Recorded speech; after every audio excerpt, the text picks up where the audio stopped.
হয়, আজি মানে international day against drug abuse and illicit trafficking ২৬ জুনৰ তাৰিখে সমগ্ৰ বিশ্বতে এই ডেটো পালন কৰা হয়।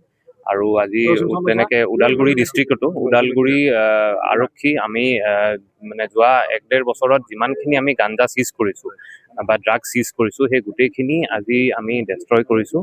আৰু এই টোটেল কোৱান্টিটি ইয়াত আমাৰ আজি সন্মুখত আছে প্ৰায় 13,000 কেজি, যাৰ বজাৰ মূল্য মোৰ দেন 65 ক্ৰ'ৰ।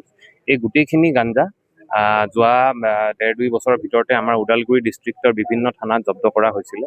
আৰু এই গোটেইখিনি আফটাৰ ডিউ প্ৰচিজাৰ আমি ইনভেষ্টিগেট কৰি আৰু কোৰ্টৰ পাৰ্মিশ্যন লৈ পেলাই আজি আমি ডেষ্ট্ৰাকশ্যন কৰিছোঁ।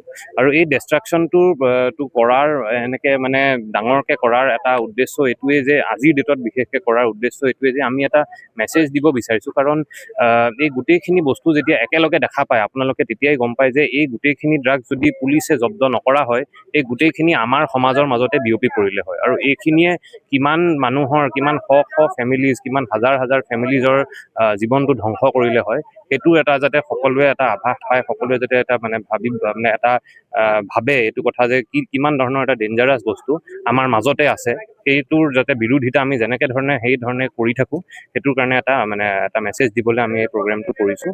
আৰু ওদালগুৰি আৰক্ষীৰ তৰফৰ পৰাও আমাৰ সদায় প্ৰচেষ্টা চলি আছে। আমি যিমান পৰা যায় সিমান বেছি আগতকৈ আৰু বেছি আমি ডিটেকশ্যন কৰিবলৈ সক্ষম হৈছোঁ। এই 2026 বছৰটোত আমি এতিয়ালৈকে 32টা কেছ অলৰেডি ৰেজিষ্টাৰ কৰিছোঁ। প্ৰায় 3,000 কেজি গাঞ্জা অলৰেডি আমি ডিটেক্ট কৰিছোঁ। তো আমাৰ চেষ্টা চলি থাকিব। আৰু আমাৰ মেছেজটো এইটোৱে যে আমি ড্ৰাগছক যি ধৰণে হওক আমি একদম সদায় আমি ষ্ট্ৰিক্টেষ্ট অফ দ্য ৱেত আমি মানে ড্ৰাগছৰ বিৰোধিতা কৰিম। আৰু আমি অসমখনকে ড্ৰাগছ মুক্ত কৰিবলৈ আমি যি প্ৰচেষ্টা কৰিব লাগে সদায় চলাই যাম। আমাৰ জিলাখনত বেছিকে কোন ঠাইৰ পৰা জব্দ হৈছে? আমাৰ জিলাখনত মাজবাট অঞ্চলৰ পৰা বেছিকৈ আহে, মানে যোনটো মানে অৰুণাচল ছাইডৰ পৰা ড্ৰাগছ গাঞ্জাখিনি বিশেষকৈ আমি আহি থকা দেখা পাওঁ। আৰু সেইমতেই আমাৰ সেইফালে সেইকাৰণে ডিটেকশ্যনটো বেছি হয়। মাজবাট, ওৰাং, ৰৌতা এইটো ছাইডেই ডিটেকশ্যনখিনি বেছি হয়।